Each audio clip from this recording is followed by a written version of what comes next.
পৃথিৱীত বহুতো ডাঙৰ ডাঙৰ ৰজা আহিল আৰু গ'ল। কোনজন ৰজা সদায় আছে আৰু থাকিব?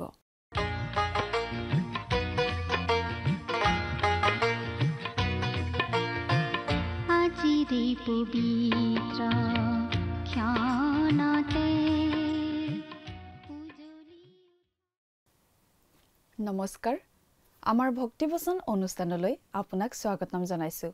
খ্ৰীষ্টীয় বিশ্বাসী লোকসকলৰ বাবে বিশেষভাৱে প্ৰস্তুত কৰা এই ভক্তিবচন অনুষ্ঠানটো হৈছে বাইবেল অধ্যয়নৰ ধাৰাবাহিক অসমীয়া অনুষ্ঠান। বাইবেলৰ গোটেই ৬৬খন পুস্তকৰে আমি ইয়াত অধ্যয়ন কৰিম।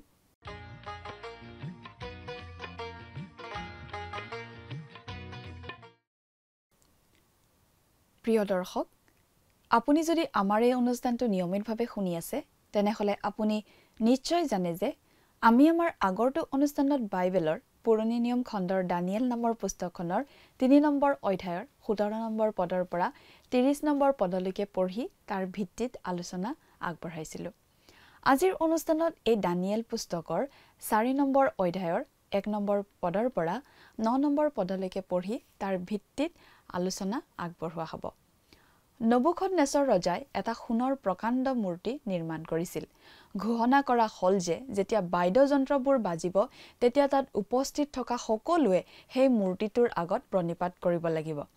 যদিহে কোনোবাই সেই মূৰ্তিটোৰ আগত প্ৰণিপাত নকৰে তেনেহলে তেওঁক জ্বলন্ত অগ্নিকুণ্ডত পেলাই মৃত্যুদণ্ড দিয়া হ'ব।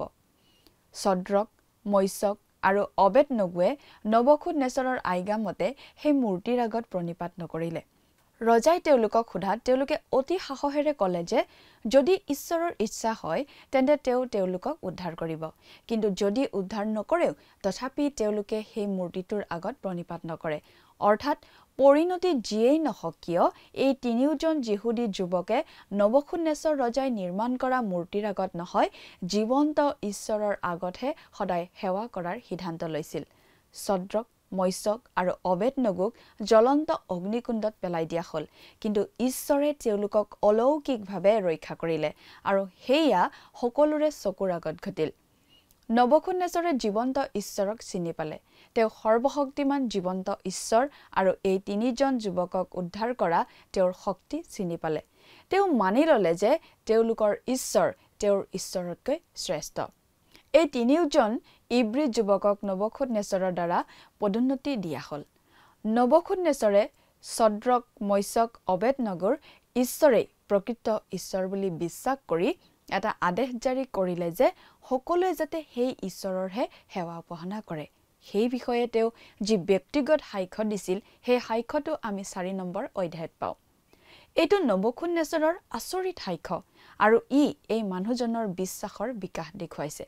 প্ৰথমতে তেওঁ এটা আদেশ জাৰি কৰিলে আৰু সেই ঈশ্বৰৰ বাহিৰে আন কাৰোবাক সেৱা কৰিলে দোষী সাব্যস্ত কৰাৰ কথা প্ৰকাশ কৰিছিল। এতিয়া তেওঁ ব্যক্তিগত সাক্ষ্য দিছে। প্ৰথমতে এটা ৰাজ আজ্ঞা দিয়া হ'ল আৰু এতিয়া ইয়াত তেওঁৰ নিজৰ এটা সিদ্ধান্ত আমি দেখা পাওঁ। ৩ নম্বৰ অধ্যায়ত আছিল এটা প্ৰত্যয়, এটা বিশ্বাস আৰু ইয়াত দেখা পাওঁ এটা সম্পূৰ্ণ হৃদয় পৰিৱৰ্তন। আহকচোন এতিয়া আমি মূল আলোচনাটোৰ মাজলৈ আগবাঢ়ি যাওঁ। আমাৰ পৰম পবিত্ৰ প্ৰভু যীশুখ্ৰীষ্টৰ নামত নমস্কাৰ। প্ৰিয় শ্ৰোতা, আপুনি বাৰু আমাৰ যোৱা অনুষ্ঠান কেইটামান শুনিছিলনে? যোৱা অনুষ্ঠানত আমি কি আলোচনা কৰিছিলোঁ আপোনাৰ মনত আছে নিশ্চয়। যোৱা অনুষ্ঠানত আমি এই দানিয়েল পুস্তকখনৰ ৩ নম্বৰ অধ্যায়ৰ শেষৰ পদলৈকে পঢ়ি আমাৰ আলোচনা আগবঢ়াইছিলোঁ, নহয়নে বাৰু? আজিৰ অনুষ্ঠানত আমি এই দানিয়েল পুস্তকখনৰ ৪ নম্বৰ অধ্যায়ৰ ১ নম্বৰ পদৰ পৰাই আমাৰ আলোচনা আগবঢ়াই নিব খুজিছোঁ। এই দানিয়েল পুস্তকখন এখন ইতিহাসমূলক পুস্তক, লগতে এখন ভাৱবাণীমূলক পুস্তক। ইয়াত আমি কিছুমান ঐতিহাসিক কথা পাওঁ, লগতে কিছুমান ভাৱবাণীমূলক কথাও পাওঁ।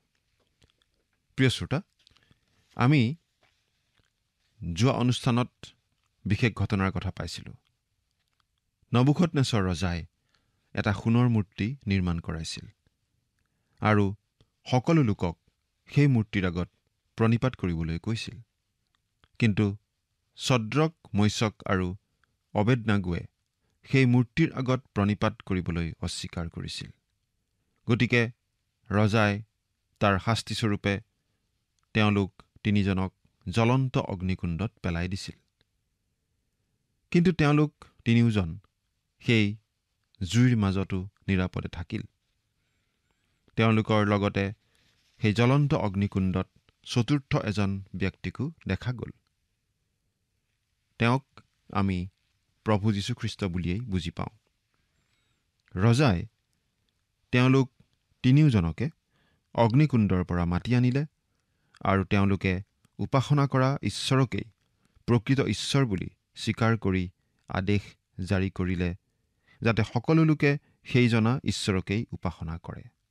ৰজাই ছদ্ৰক, মৈশক আৰু আবেদনাগোক পদোন্নতি দিলে, উচ্চ পদত অধিষ্ঠিত কৰিলে। আজি আমি 4 নম্বৰ অধ্যায়ত আন এটা গুৰুত্বপূৰ্ণ ঘটনাৰ বিষয়ে পঢ়িবলৈ পাম।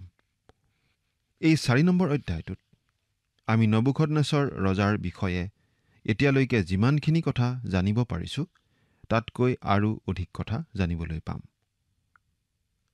আচলতে তেওঁলোকৰ ব্যক্তিগত জীৱনত লুকুৱাই ৰাখিবলগীয়া বিশেষ কথা এটা আছিল, যিটো কথাক লৈ নবুকদনেছৰ ৰজাই গৌৰৱ কৰাৰ কোনো স্থল নাছিল। নবুকদনেছৰ ৰজাই এক প্ৰকাৰ মগজুৰ বিকৃতিত ভুগিছিল, মানসিক ৰোগত ভুগিছিল। এই অধ্যায়টো আচলতে বাবিলনৰ ইতিহাসৰ পৰা লোৱা এটা পাতৰ নিচিনা।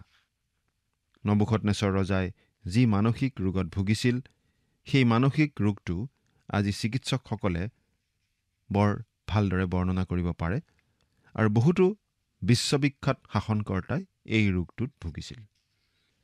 আজিকালি মানসিক ৰোগ আৰু অস্বাভাৱিক ব্যৱহাৰৰ বিষয়ে নানান কথা আমি শুনি থাকোঁ। আচলতে কেতিয়াবা আমাৰ এনেকুৱা লাগে, এই পগলা জগতখনত কোননো মানসিকভাৱে সুস্থ? মনোবিজ্ঞানীসকলে আমাক এই বুলি কয় যে মানুহৰ এটা অংশ স্বাভাৱিক, এটা অংশ অস্বাভাৱিক, আৰু কিছুমান মানুহ অতি অসাধাৰণ আৰু তীক্ষ্ণ মেধাৱী। কোনজন পাগল, কোনজন পাগল নহয়, সেই কথানো কোনে জনাই দিব? আচলতে সংখ্যাগৰিষ্ঠ মানুহৰ যি ব্যৱহাৰ, তাকেই স্বাভাৱিক বুলি ধৰা হয়। কিন্তু কিছুমান মানুহৰ ব্যৱহাৰ সৰ্বসাধাৰণ মানুহতকৈ অলপ বেলেগ হ'লে তেওঁলোকক অস্বাভাৱিক বুলি কোৱা হয়। সংখ্যাগৰিষ্ঠ লোকৰ কোনবোৰ কাম স্বাভাৱিক, সেই কথানো কোনে ক'ব? এজন মানুহে ৰাতি সদায় সাৰ পাইছিল আৰু তেওঁৰ বিচনাৰ তলত কোনোবা এজন সোমাই থকা বুলি ভয় কৰি বাৰে বাৰে বিচনাৰ তলখন পৰীক্ষা কৰি কৰি তেওঁ চাইছিল। তেওঁক আন মানুহে পাগল বুলি কৈছিল। আনকি তেওঁক মানসিক ৰোগীৰ চিকিৎসালয়লৈ লৈ যোৱা হৈছিল। কিন্তু তেওঁৰ সেই ৰোগটো হ'লে ভাল হোৱা নাছিল। কিন্তু এজন মিস্ত্ৰীয়ে তেওঁৰ বিচনাৰ খুৰাকেইটা কাটি দিয়াৰ পাছত তেওঁৰ সেই সমস্যাটো নোহোৱা হ'ল। কিন্তু নবুকদনেছৰ ৰজাৰ সঁচাকৈয়ে এটা মানসিক বিকৃতি আছিল। এতিয়া আমি বাইবেলৰ পৰা পাঠ কৰি দিব খুজিছোঁ। দানিয়েল 4 নম্বৰ অধ্যায়ৰ 1 নম্বৰ পদৰ পৰা 3 নম্বৰ পদলৈকে পাঠ কৰিম। গোটেই পৃথিৱীত থকা সকলো জাতিৰ, দেশৰ আৰু ভাষাৰ লোকবিলাকলৈ নবুকদনেছৰ ৰজাৰ জাননী, তোমালোকলৈ অতিশয় শান্তি হওক। সৰ্বোপৰি ঈশ্বৰে মুঠ যি যি অদ্ভুত লক্ষণ আৰু আচৰিত কাৰ্য দেখুৱালে, সেই সকলোকে মই প্ৰচাৰ কৰা উচিত বুজিলোঁ। তেওঁৰ অদ্ভুত লক্ষণবোৰ কেনে মহৎ, আৰু তেওঁৰ আচৰিত কাৰ্যবোৰ কেনে গুৰুতৰ। তেওঁৰ ৰাজ্য চিৰকলীয়া ৰাজ্য, আৰু তেওঁৰ ৰাজশাসন পুৰুষানুক্ৰমে থাকে। মই নবুকদনেছৰে মোৰ ঘৰত শান্তিৰে আৰু মোৰ ৰাজগৃহত কুশলে আছিলোঁ। নবুকদনেছৰ ৰজাই ঈশ্বৰত বিশ্বাস কৰিবলৈ আৰম্ভ কৰা আমি দেখিছিলোঁ ইয়াৰ আগৰটো অধ্যায়তেই। 3 নম্বৰ অধ্যায়ৰ 29 নম্বৰ পদত তেওঁ এক ৰাজ আজ্ঞা জাৰি কৰা আমি পঢ়িবলৈ পাওঁ যে সকলো লোকে ছদ্ৰক, মৈশক আৰু অবেদনাগোৰ ঈশ্বৰকেই আৰাধনা কৰিব লাগিব।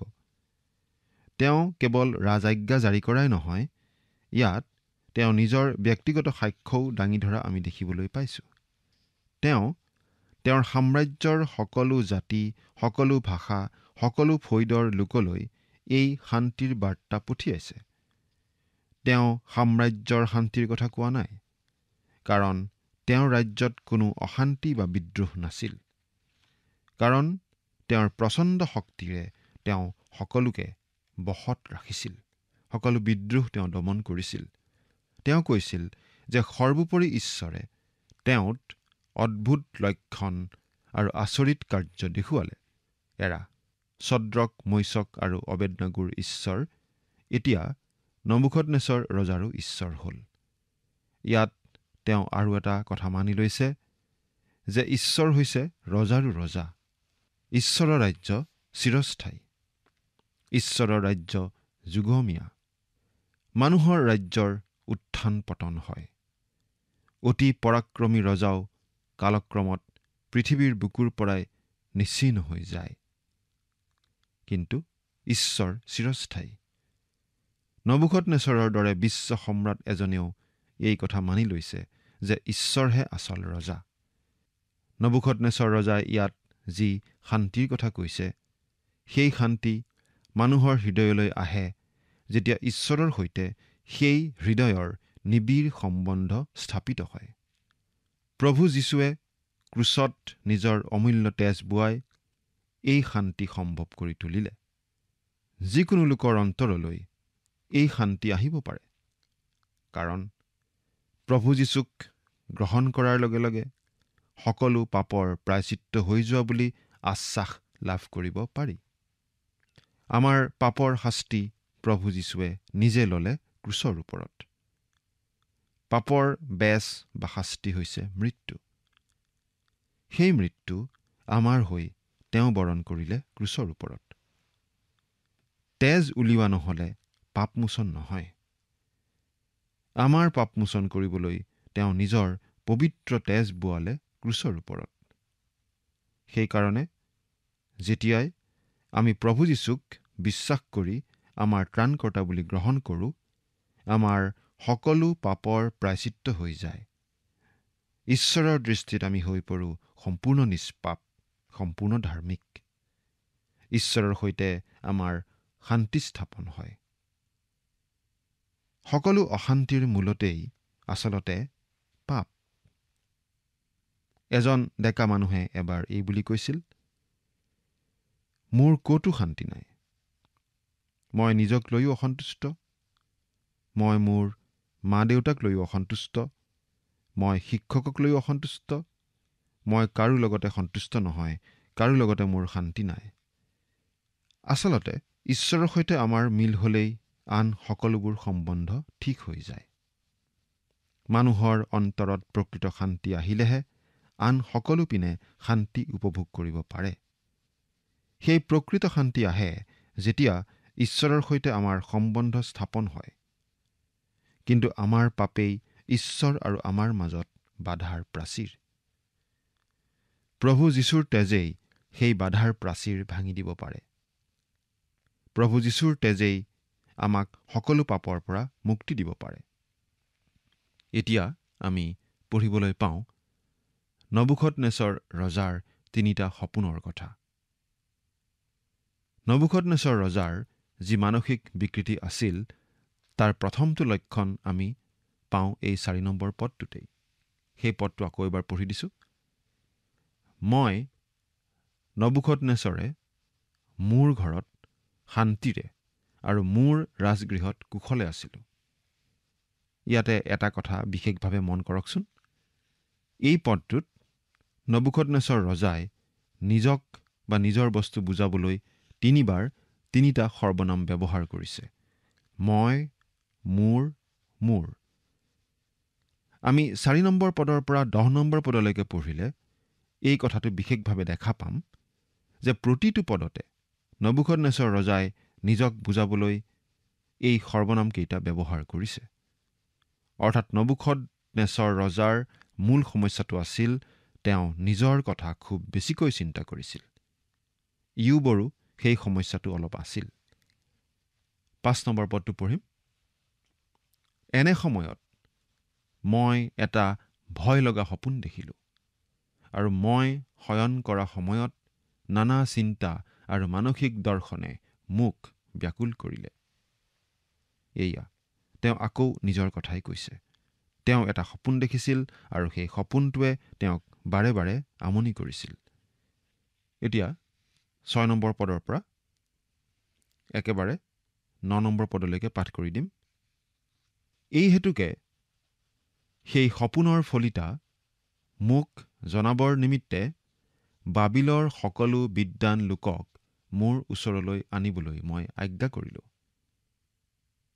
পাছে শাস্ত্ৰজ্ঞ, গণক, কলদিয়া আৰু জ্যোতিষীয়াবিলাক মোৰ ওচৰলৈ আহিলত মই তেওঁবিলাকৰ আগত সেই সপোন ক'লোঁ, কিন্তু তেওঁবিলাকে মোক তাৰ ফলিতা ক'ব নোৱাৰিলে। শেষত মোৰ দেৱতাৰ নাম অনুসাৰে যাৰ নাম বেলছেছৰ আৰু যাৰ অন্তৰত পবিত্ৰ দেৱতাবিলাকৰ আত্মা আছে, সেই দানিয়েল মোৰ আগলৈ আহিলত মই তেওঁৰ আগত মোৰ সপোন ক'লোঁ যে, হে শাস্ত্ৰজ্ঞবিলাকৰ প্ৰধান অধ্যক্ষ বেলছেছৰ, মই জানিছোঁ তোমাত পবিত্ৰ দেৱতাবিলাকৰ আত্মা আছে আৰু কোনো নিগূঢ় বাক্য তোমালৈ টান নহয়। এই হেতুকে মই সপোনত যি যি দেখিলোঁ সেইবোৰ বিশেষকৈ তাৰ ফলিতা মোক বুজোৱা। আমি ইতিমধ্যেই এনেকুৱা এটা ঘটনাৰ কথা পঢ়ি আহিছোঁ। আপোনাৰ নিশ্চয় মনত আছে, নহয় জানো? নবুকদনেছৰ ৰজাই আগতেও এটা সপোন দেখিছিল আৰু সেই সপোনৰ ব্যাখ্যা, সেই সপোনৰ ফলিতা তেওঁ ৰাজ্যৰ জ্ঞানী লোকবিলাকৰ পৰা বিচাৰিছিল। তেওঁ সেই জ্ঞানী পণ্ডিতসকলক কৈছিল। প্ৰথমতে তেওঁলোকে সেই সপোনটোনো কি, সেই সপোনতনো ৰজাই কি দেখিছিল সেই কথাটো ক'ব লাগিব। ৰজাই নিজে কৈ নিদিয়ে। সপোনটোনো কি আছিল সেইটো কৈ তাৰ পাছতহে তাৰ ব্যাখ্যা দিব লাগিব। সেই কামটো কোনেও কৰিব নোৱাৰিলে, কিন্তু দানিয়েলে সেই কাম কৰিবৰ বাবে ঈশ্বৰৰ সহায় বিচাৰিলে। ঈশ্বৰে দানিয়েলক গোটেই কথাখিনি জনাই দিলে আৰু দানিয়েলে নবুকদনেছৰ ৰজাক তেওঁৰ সপোনটো কি আছিল সেই কথাও ক'লে আৰু সপোনৰ ব্যাখ্যাও দিলে। এতিয়াও ঠিক একেধৰণৰ কথা এটাই ঘটি থকা আমি দেখিছোঁ। নবুকদনেছৰ ৰজাই সপোন এটা দেখিছে, সপোনত তেওঁ কিবা এটা দেখিছে। সেই সপোনটোৰ ব্যাখ্যা ৰজাক সেই বাবিল দেশৰ জ্ঞানী পণ্ডিত কোনেও দিব নোৱাৰিলে। তেতিয়া ৰজাই বেলছেছৰ অৰ্থাৎ দানিয়েলৰ সহায় ল'লে। সেই দানিয়েলক তেওঁ মতাই আনিলে। আচলতে ৰজাক সেই সপোনটো ঈশ্বৰে দেখুৱাইছিল আৰু সপোনটোৰ ব্যাখ্যাও ঈশ্বৰেই দিব পাৰে। নবুকদনেছৰ ৰজাই এই কথা জানিছিল আৰু স্বীকাৰ কৰি লৈছিল যে দানিয়েলৰ লগত ঈশ্বৰৰ আত্মা আছে। গতিকে দানিয়েলেই ঈশ্বৰৰ সহায়ত তেওঁৰ সেই সপোনৰ ব্যাখ্যা আগবঢ়াব পাৰিব। সেই আগৰ নিচিনাকৈ তেওঁ দানিয়েলক ক'লে, মই সপোনত যি যি দেখিলোঁ সেইবোৰৰ কথা আৰু তাৰ ফলিতা মোক কোৱা। মোক সপোনটোৰ অৰ্থ তুমি বুজাই দিয়া। নবুকদনেছৰ ৰজাই তেওঁৰ সপোনটোৰ কথা দানিয়েলৰ আগত যেতিয়া ক'বলৈ ধৰিছিল, তেতিয়া আমি বাৰে বাৰে নিজক বুজোৱা সৰ্বনাম অৰ্থাৎ মই বা মোৰ শব্দটো ব্যৱহাৰ কৰিছিল। এই কথাটো আমি ইতিমধ্যে উল্লেখ কৰিছোঁ, কিন্তু এইটো কথাকে আমি আৰু অলপ আলোচনা কৰিব খুজিছোঁ। প্ৰিয় শ্ৰোতা, আমি ভাবোঁ যে এই নবুকদনেছৰ ৰজা মানুহজনৰ মানসিক ৰোগটোৰ কথা তেওঁৰ পৰিয়ালৰ লোকসকলে গোপন কৰি ৰাখিছিল। এই বিষয়ে তেওঁলোকে নিশ্চয় বিশেষ কথা বতৰা নাপাতিছিল। কিন্তু নবুকদনেছৰ ৰজাৰ নিকট লোকসকলে সেই কথাটো নিশ্চয় জানিছিল। আমি ভাবোঁ যে আজিৰ এই আধুনিক যুগৰ মনোবিজ্ঞানীসকলে তেওঁৰ এই মানসিক ৰোগটোৰ নাম দিলেহেঁতেন হিষ্টেৰিয়া বুলি। এই হিষ্টেৰিয়া বেমাৰটো হৈছে এটা অতি প্ৰবল আৱেগিক মানসিক ৰোগ। এই ৰোগটো এটা মানসিক ৰোগ, শাৰীৰিক ৰোগ নহয়। অৰ্থাৎ নবুখদনেছৰ কেঁচুৱা থাকোঁতে ক'ৰবাত পৰি মূৰত দুখ পোৱা কাৰণে এই ৰোগটো হোৱা নাছিল। এই হিষ্টেৰিয়া ৰোগটোৰ কেইটামান বিশেষ লক্ষণ আছে। তাৰে এটা হৈছে ছমনাম্বুলিজিম, অৰ্থাৎ ৰাতি টোপনিতে খোজকাঢ়ি ফুৰা, আৰু এমনিচিয়া, অৰ্থাৎ স্মৰণ শক্তি লোপ পোৱা। এই ৰোগটো বংশগত বুলি ভবা হৈছিল।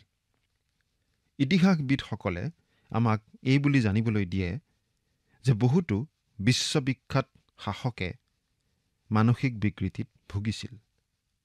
এণ্টিঅকাছ এপিফেনেছ, ফ্ৰান্সৰ চতুৰ্থ চাৰ্লছ, ডেনমাৰ্কৰ খ্ৰীষ্টিয়ান সপ্তম, ইংলেণ্ডৰ জৰ্জ III, বেভেৰিয়াৰ অথো, মহাবীৰ আলেকজেণ্ডাৰ, জুলিয়াছ চিজাৰ, নেপোলিয়ন আদিৰ নাম এই ক্ষেত্ৰত উল্লেখযোগ্য। এই মানসিক ৰোগটো বিভিন্ন ৰাজবংশত আছিল। স্পেইনৰ ৰাজবংশ, ৰাছিয়াৰ ৰাজবংশ অৰ্থাৎ জাৰসকলৰ বংশ, আৰু ইংৰাজৰ ৰাজবংশটো আছিল বুলি আমাক ইতিহাসবিদসকলে কয়। আৰু আমি ইয়াত দেখিবলৈ পাইছোঁ যে সোণৰ মূৰ অৰ্থাৎ সকলোতকৈ শক্তিশালী বিশ্ব সম্ৰাট নবুখদনেছৰ আছিল এজন মানসিক ৰোগী। তেওঁ সকলো সময়তে সুস্থ মগজুৰে সিদ্ধান্ত ল'ব নোৱাৰিছিল। তেওঁ অলপ ভাৰসাম্যহীন লোকৰ নিচিনাকৈ শাসন কাৰ্য চলাইছিল। নবুখদনেছৰ ৰজাৰ তীব্ৰ আৱেগিক ভাৱ প্ৰকাশৰ মাজত এই মানসিক ভাৰসাম্য নোহোৱাৰ কথাটো প্ৰকাশ পাইছে। নবুখদনেছৰ ৰজাই যিকোনো মুহূৰ্ততে যিকোনো দিশলৈ ধাৱমান হ'ব পাৰে। তেওঁ যিকোনো সময়তে যিকোনো ধৰণৰ চৰম সিদ্ধান্ত ল'ব পাৰে। এতিয়াই ৰুষ্ট, এতিয়াই তুষ্ট, এতিয়াই ভাল, এতিয়াই বেয়া, এতিয়াই খং, এতিয়াই শান্ত। তেনেকুৱা এটা স্বভাৱ তেওঁৰ আছিল। প্ৰিয় শ্ৰোতা, এই 4 নম্বৰ অধ্যায়টোৰ মূল চাবিকাঠি হিচাপে আমি আচলতে 17 নম্বৰ পদটো বাছি ল'ব পাৰোঁ। এই 17 নম্বৰ পদটোনো কি আমি এবাৰ পাঠ কৰি দিব খুজিছোঁ। 4 নম্বৰ অধ্যায়ৰ 17 নম্বৰ পদ। মনুষ্যবিলাকৰ ৰাজ্যত সৰ্বোপৰি জনাই যে শাসন কৰে, আৰু যাকে তাক দিবলৈ ইচ্ছা কৰে তাকে তাক দিয়ে, আৰু মানুহবিলাকৰ মাজত অতি নীচ লোককো তাৰ ওপৰত নিযুক্ত কৰে। এই সকলোকে জীয়াই থকা লোকবিলাকে জানিবৰ নিমিত্তে প্ৰহৰীবিলাকৰ আদেশেৰে এই দণ্ডাজ্ঞা হৈছে, আৰু পবিত্ৰবিলাকৰ বাক্যেৰে এই হুকুম হৈছে। ঈশ্বৰে এই কথা জনাই দিছে যে তেওঁ এই জগতৰ সিংহাসনবোৰত অতি জঘন্য, অতি বেয়া প্ৰকৃতিৰ মানুহকো ৰজা পাতিব পাৰে। ঈশ্বৰে আচলতে আমাক তেনেকুৱা ধৰণৰ শাসনকৰ্তাই দিয়ে, যেনেকুৱা শাসনকৰ্তা পোৱাৰ আমি যোগ্য। বহু সময়ত মানসিক ভাৰসাম্য নথকা শাসনকৰ্তাই তেওঁ ক্ষমতাত ৰাখে। 2500 বছৰ আগতে নবুখদনেছৰ ৰজাৰ ক্ষেত্ৰত ঈশ্বৰৰ এই কথাটো সত্য বুলি প্ৰমাণিত হৈছিল। আচলতে কোনো মানুহেই মানুহক কেতিয়াও সুশাসন দিব নোৱাৰে, কাৰণ মানুহ স্বভাৱতেই পাপী। ঈশ্বৰে বেয়া শাসনকৰ্তা মানুহক দিয়ে এই কথাটো উপলব্ধি কৰাবলৈ। কিন্তু প্ৰকৃত শাসনকৰ্তা, আদৰ্শ শাসনকৰ্তা, উপযুক্ত শাসনকৰ্তা এজনেই আছে, স্বয়ং ঈশ্বৰ। প্ৰভু যীশুৱেই হ'ব সেই প্ৰকৃত আদৰ্শ শাসনকৰ্তা। যেতিয়া আমি চিৰদিনৰ বাবে তেওঁৰ অধীনত থাকিবলৈ পাম, সেই কথাটো আমি উপলব্ধি কৰিম। আপুনি বাৰু তেনেদৰে থাকিবলৈ পাবনে? চিন্তা কৰি চাওকচোন। ঈশ্বৰে আপোনাক আশীৰ্বাদ কৰক। আমেন।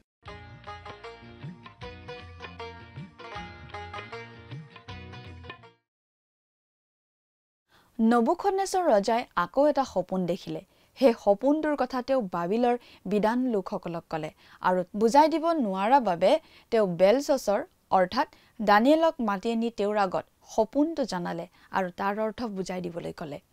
নবুকদনেছৰ ৰজাই সেই সময়ৰ সকলোতকৈ প্ৰতাপী বিশ্ব সাম্ৰাজ্যৰ অধিকাৰী হিচাপে যথেষ্ট গৌৰৱান্বিত অনুভৱ কৰি আছিল আৰু তেওঁ সপোনটোৰ বৰ্ণনা দি থাকোঁতেও বাৰে বাৰে তেনে এটা ভাৱ প্ৰকাশ পাই উঠিছিল কিন্তু সেই সপোনটোৰ ব্যাখ্যা দিয়া দানিয়েলৰ কথাৰ মাজেৰে মূল কথাটো প্ৰকাশ পাই উঠিছিল যে ঈশ্বৰেহে সকলোৰে ওপৰত তেওঁহে প্ৰকৃত শাসনকৰ্তা তেওঁ যাকে ৰজা পাতিব বিচাৰে তাকেই ৰজা পাতে আৰু যাকে ইচ্ছা কৰে তাকে ৰজা পদৰ পৰা আঁতৰাই দিয়ে প্ৰিয় দৰ্শক আজিলৈ আমাৰ অনুষ্ঠানটো ইমানতে সামৰণি মাৰিব বিচাৰিছো পৰৱৰ্তী অনুষ্ঠানত আপোনালোকক পুনৰ লগ পোৱাৰ আশা ৰাখিছো সামৰণিতে আহকচোন খন্তেক সময় প্ৰাৰ্থনাত মূৰ দুৱাও স্বৰ্গত থকা অতি মৰমীয়াল দয়ালু পিতৃ ঈশ্বৰ প্ৰভু তোমাক ধন্যবাদ দিছো সুন্দৰ সময়ৰ বাবে দয়ালু মৰমীয়াল পিতৃ ঈশ্বৰ এই সময়তে আমি যি তোমাৰ পবিত্ৰ বাক্য অধ্যয়ন কৰিলো সঁচাকৈ পিতৃ প্ৰতিজন দৰ্শকক তুমি বুজাত সহায় কৰিবা আৰু বিশেষকৈ প্ৰভু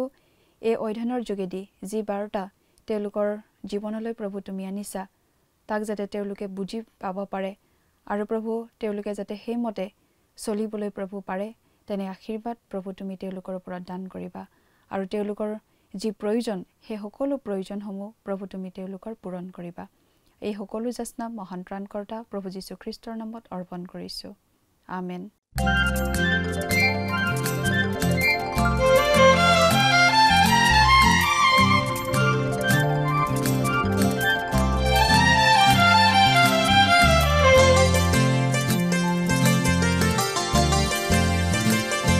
সৃষ্টি চাই অবাক হৈ যেনি চাও নুবুজো তুমি কেনে মহিমাময় এই সৃষ্টি চাই অবাক হৈ যেনি চাও নুবুজো তুমি কেনে মহিমাময়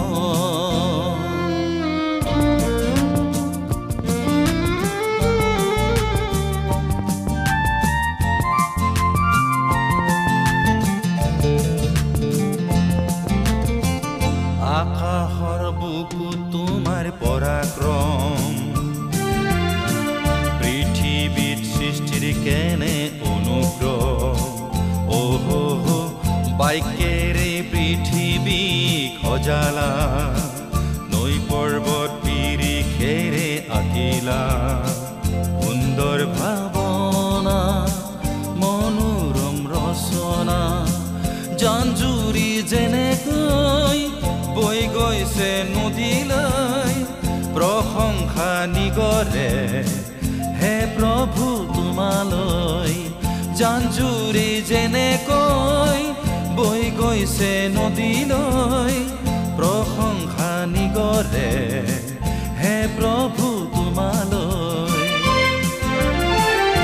এই সৃষ্টি চাই অবাক হৈ যেনি চাও নুবুজো তুমি কেনে মহিমাময়